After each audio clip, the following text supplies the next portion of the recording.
নমস্কার বন্ধুরা, সুমির সিম্পল লাইফস্টাইলে আপনাদের সবাইকে স্বাগতম জানাই। আশা করছি আজকের ভিডিওটি আপনাদের ভালো লাগবে, তো পুরো ভিডিওটি স্কিপ না করে দেখবে। তো ভীষণ ছোট্ট একটি ভিডিও নিয়ে এসেছি।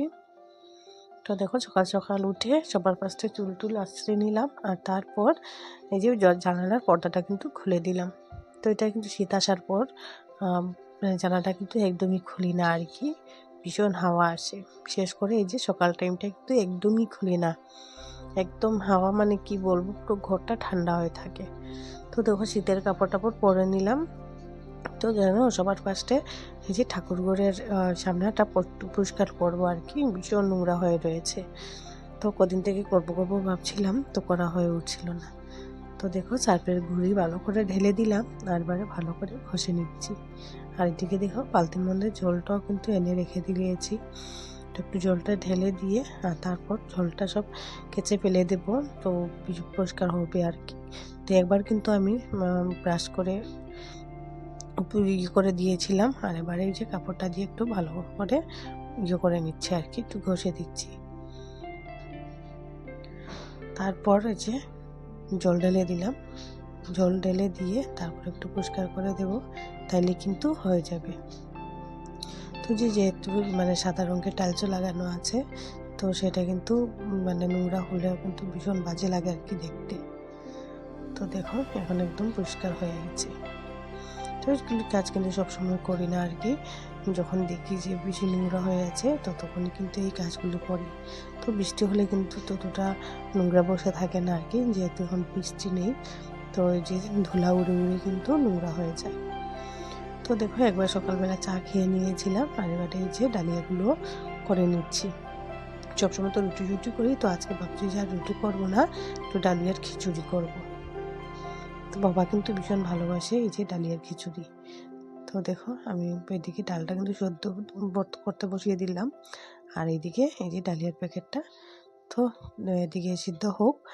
তো আমি চলে আসলাম আমার ঘরে। তো ডালটা সিদ্ধ হতে হতে আমি আমার ঘরের কিছুটা কাজ কিন্তু এগিয়ে নেব, মানে আর যে গ্যাসের স্টিমটা কিন্তু একটু কমিয়ে দিয়ে এসে গেছি। তো এই যে কাপড়গুলো শুকিয়ে গেছে, তো সেগুলো নিয়ে এসছি আর কি, এগুলি কালকের কাপড়। তো এগুলি আমি আর উঠাইনি আর কি, যখন দেখি যে শুকায়নি, যখন কাপড় দেখবো শুকায়নি, তখন আমি রেখে এসে যাই আর কি ছাদের উপরে, যেহেতু তখন বৃষ্টি দিচ্ছে না, তো তার জন্য। তো কোথায় এনে রাখবো, রাখার মানে মেলে দেওয়ারও ভীষণ অসুবিধা আর কি। তো এই যে আমার ছেলে মেয়ে আমার, তো ওইগুলি কাপড় ভাঁজ করে নিচ্ছে আর কি, ওর কাবাটে রেখে দেবো ওর কাপড়গুলো। তো আমি তো আলনায় ওদের কাপড় একদমই রাখি না। তো দেখো, ওর কাবাটে রেখে দিলাম। এখানে ভালো কাপড়গুলো কিন্তু এই কাবাটের ভিতরে থাকে, আর নাহলে ওই যে থাকটার মধ্যে আপিসদের কাপড়গুলো রেখে দিই আর কি। তো এইদিকে তোমাদের দাদাবাড়ির সব কাপড়গুলো ভাঁজ করে নিলাম, মানে জায়গা জিনিস জায়গা ভাঁজ করে করে রেখে দিলাম। আর এই যে আমার নাইটিগুলো ভাঁজ করে নিচ্ছে আর কি।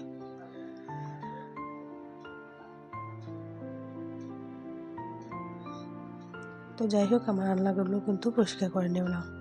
এবারে বিছানাটাও কিন্তু গুছিয়ে নেব। আর আমার আলনায় দেখতে পারবে কারোর কিন্তু কাপড় নেই, শুধু আমার। তো যাই হোক, একে একে আমি সব কাপড়গুলো গুছিয়ে নিলাম। আর এই যে এটা ফিল্টারটা যে ঢেকে রাখি, তো সেই ঢাকনাটাই আর কি। তো দেখো, আমার এগুলি কাজ কিন্তু কমপ্লিট হয়ে গেছে। এবার আমার বিছানাটাও গুছিয়ে নেব, আর তারপর পরে আসে আর কি ঘর দুয়ারগুলো মুছবো। তো দেখো, বিছানাটাও গুছিয়ে নিলাম।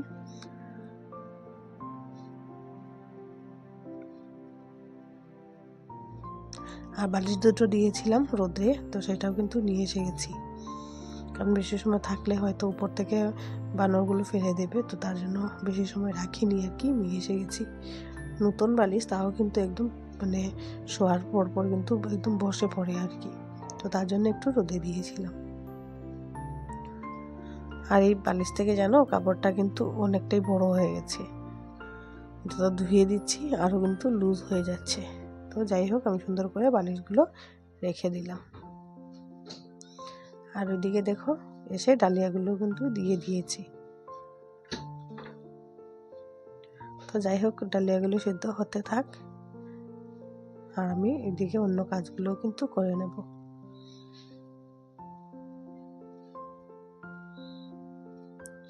তো দেখো ডালিয়া দিয়ে এসে গেলাম, সেদ্ধ হতে থাক। আর এদিকে আমি বোতলগুলো এনে রেখেছিলাম, এবারে একটু ভালো করে পরিষ্কার করে ধুয়ে নেব। আর এদিকে সসপ্যানের মধ্যে জল ফুটিয়ে ফুটিয়ে রেখেছিলাম, আর এবারে বোতলগুলিতে কিন্তু ঢেলে দেব।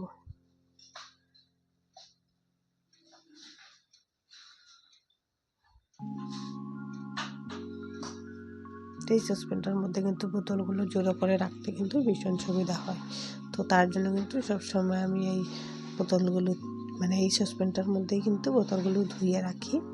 আর সেটার মধ্যে কিন্তু জল ভরতে অনেকটাই সুবিধা হয়, কারণ যে সবগুলো একসঙ্গে বসে থাকে। আর যেহেতু জল যদি পড়ে তো সসপ্যানের মধ্যেই পড়বে আর কি। তো তার জন্য সেই সুবিধার জন্যই কিন্তু আমি এইভাবেই সসপ্যানের মধ্যেই কিন্তু রেখে দিই।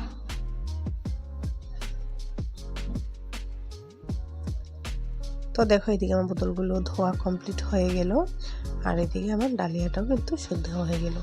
তো দেখো একটা মানে সকালের খাবার বানাতে বানাতে আমি কতগুলো কাজ সেরে নিলাম আর কি। তো আমি সেভাবেই কিন্তু করে থাকি ম্যাক্সিমাম টাইম আর কি। রুটি বানালে তো আর রুটি বানিয়ে অন্য কাজ করতে পারবো না, কিন্তু এই যে ডালিয়া করলে কিন্তু আমার ভীষণ সুবিধা হয় আর কি, যে মানে এটা বসে বসে আমি অনেকগুলো কাজ করে নিতে পারি। তো যাই হোক, এই যে সম্ভাসটাও দিয়ে দিলাম, আর ওটার মধ্যে একটু গরম জল নিয়ে দিয়ে দিচ্ছি আর কি, তাইলে কিন্তু হয়ে যাবে। তো হয়ে গেল আমার ডালিয়া। আর এবারে কিন্তু দিয়ে দেবো, সবার ফার্স্টে কিন্তু বাবাকে দিয়ে দেবো।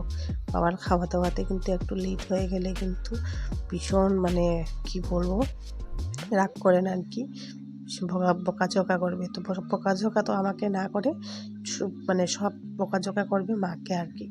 তো তার জন্য সবার ফার্স্টে বাবাকেই ভেড়ে দিয়ে দেব।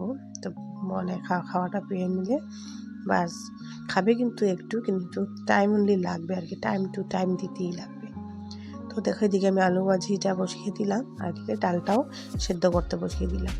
তো আজকে করবো মানে মাংস আনা হয়েছে আর কি, তো সেটাই কিন্তু করে নেব। তো দেখো এটার মধ্যে পেঁয়াজ রসুনের তো আজকে কিন্তু একটু অন্যভাবে করছি আর কি, আগে সে মশলাপাতি দিয়ে একটু মেখে রেখে তারপর কিন্তু করব। তো সব গুঁড়া মশলাগুলো কিন্তু দিয়ে নিলাম, তারপরে কিন্তু একটু সরষের তেল দিয়ে দেব, আর এবারে ভালো করে মেখে নেব। তো সবসময় কিন্তু আমি আগে মানে মশলাগুলো কষিয়ে তারপর চিকেনগুলো মানে দিয়ে বানাই। তো আজকে কিন্তু এইভাবেই করছি। এদিকে আমার আলুগুলো কিন্তু ভাজি হয়ে গেল, আর এবারে নামিয়ে নিচ্ছি।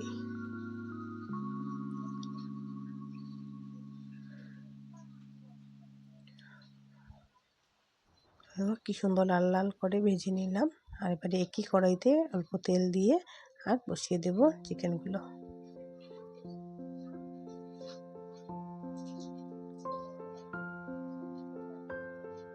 তো এইভাবে করাতে কিন্তু অনেকটা সুবিধা হয়ে গেছে, আর পরে আর মশলাপাতি কিছুই দিতে লাগবে না, শুধু ভালো করে কষিয়ে নিয়ে ঝোল দিয়ে আর একটু চিকেন মশলা দিয়ে দেবো, তাইলেই কিন্তু হয়ে যাবে।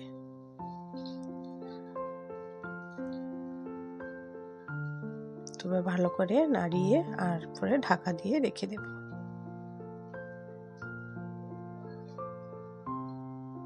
তো এদিকে মাংসটা হতে থাক, আমি এদিকে অন্য কাজগুলো সেরে নিই। তো দেখো মশলার বাটিগুলো মানে মশলা ছিল না আর কি, ধুয়ে দিয়েছিলাম। তো এবারে একে একে সব মশলাপাতি ভরে আর রেখে দিচ্ছি। গোলমরিচ, তারপরে যে ভিন্ন ভিন্ন পাঁচফোড়ন, সাদা শস্য, লাল শস্য, জিরে, হলুদ, তো সব কিছু দিয়ে আর ঢাকা দিয়ে রেখে দিলাম। আর পরে যেহেতু দেবো চিকেন মশলা, তো তার জন্য এই মানে মশলার বাটির উপরেই কিন্তু রেখে দিলাম। তো দেখো এদিকে আমার চিকেনগুলো কিন্তু হয়ে গেল, মশলাটাও কিন্তু দিয়ে দিলাম। তো আমার রান্নার কাজ কিন্তু একদম কমপ্লিট হয়ে গেছে। তো কী রান্না করলাম আজকে কিন্তু একদম সিম্পল, জাস্ট চিকেন করেছি, ডাল করেছি, আর ওইটা কিন্তু পরে ভেজে দেবো আর কি। আর যে সকালে ডালিয়া করেছিলাম সেটাও কিন্তু অনেকটা রয়েছে। তো যাই হোক, আমার রান্নার কাজ কিন্তু একদম কমপ্লিট হয়ে গেল, এবারে ঢাকাঢুকি দিয়ে রেখে দেব। দুপুরবেলা যদি কেউ খেতে চায় তাহলে দেবো ডালিয়াগুলো, নাহলে কিন্তু রেখে দেবো। তো দেখো এত সময় একটা টাইম মানে ক্রস করে এসে গেলাম। তো আমাদের ঘরে আর কি একজন মেসো এসছে। তো মা বলছিল আর কি মানে মার দিয়ে মানে দিদির বড় আর কি এসেছিল। তো যেহেতু আজকে চলে যাবে আর কি রাত্রের গাড়ি, তো বলছিল একটু পিঠা বানানোর জন্য। তো দেখো আমি খাওয়া দাওয়া শেষ করে একটু পিঠা বানালাম আর কি। তো সন্ধ্যাবেলা চায়ের সঙ্গে দেবো, তো তার জন্য এখন কিন্তু বানিয়ে রেখে দিচ্ছি। পরে সন্ধ্যা হয়ে গেলে বা বিছানায় বসলে কিন্তু আর কিছু করতে ভালো লাগে না। তো দেখো কি সুন্দর করে ফুলছে আর কি। তো অনেকগুলো কিন্তু আমার বানিয়ে নিলাম। কড়াইতে তেলও কিন্তু একদম শেষ হয়ে গেছে, আর দেবো না, বাস 2-1টা করে নিলেই কিন্তু কমপ্লিট হয়ে যাবে।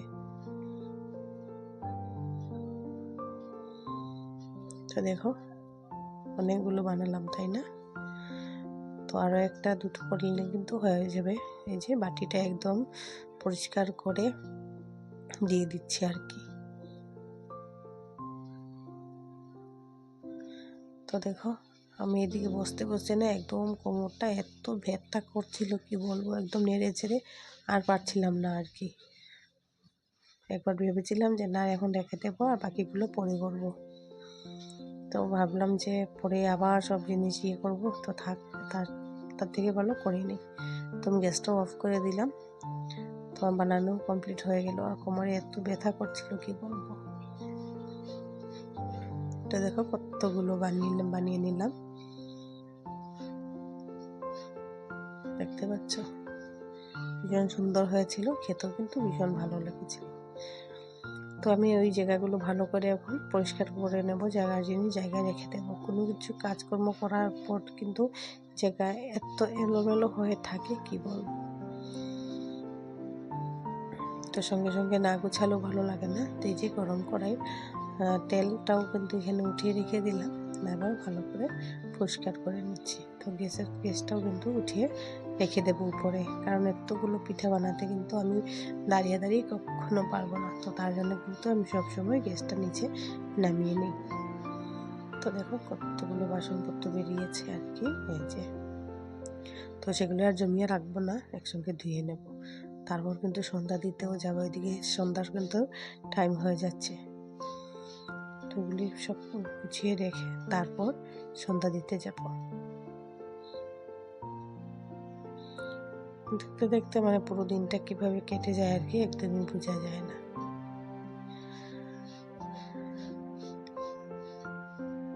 তো যাই হোক, সব আমি এদিকে টেবিলের উপর ভালো করে পরিষ্কার করে নিলাম। তো এবারে গ্যাসটা একটু পরিষ্কার করে আর উঠিয়ে নেব।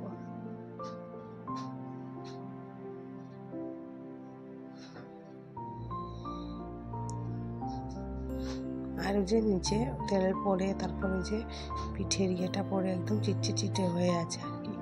এবারে নিচটা একটু পরিষ্কার করে নেব আর কি, তাহলে এগুলি সঙ্গে সঙ্গে না মুছে দিলে ওই যে পিঁপড়ে এসে পড়বে আর কি। তো তার জন্য তো যাই হোক আমার কাজকর্ম দিয়ে কিন্তু কমপ্লিট হয়ে যাচ্ছে। আবার বাসনপত্রটা ধুয়ে নিলেই কিন্তু হয়ে যাবে। তো দেখো কতগুলো মানে ইয়ে নিয়ে এসছে আর কি, ম্যাগি, তারপরে যে পনির, গ্রিন মটর, সয়া স্টিক, মাশরুম। তো যখন বানাবো নিশ্চয়ই তোমাদের সঙ্গে শেয়ার করব, কে কে বানাবো আর তোমাদের সঙ্গে নিশ্চয়ই শেয়ার করব। তো এগুলি কিন্তু বাচ্চারা ভীষণ ভালোবাসে। আর ওই যে শুধু মা কিন্তু এই মাশরুমটা খায় না। তো দেখো আমি সন্ধ্যা দিতে চলে আসলাম। তো বন্ধুরা আজকের এই ভিডিওটি তোমাদের কেমন লেগেছে নিশ্চয়ই কমেন্ট করে বলো। আর যদি ভালো লেগে থাকে তাহলে লাইক করো, কমেন্ট করো, আর চ্যানেলটাকে অবশ্যই সাবস্ক্রাইব করে রাখো। তো দেখা হবে নেক্সট আরেকটি ভিডিওতে। ততক্ষণ সবাই ভালো থাকবে, সুস্থ থাকবে। নমস্কার।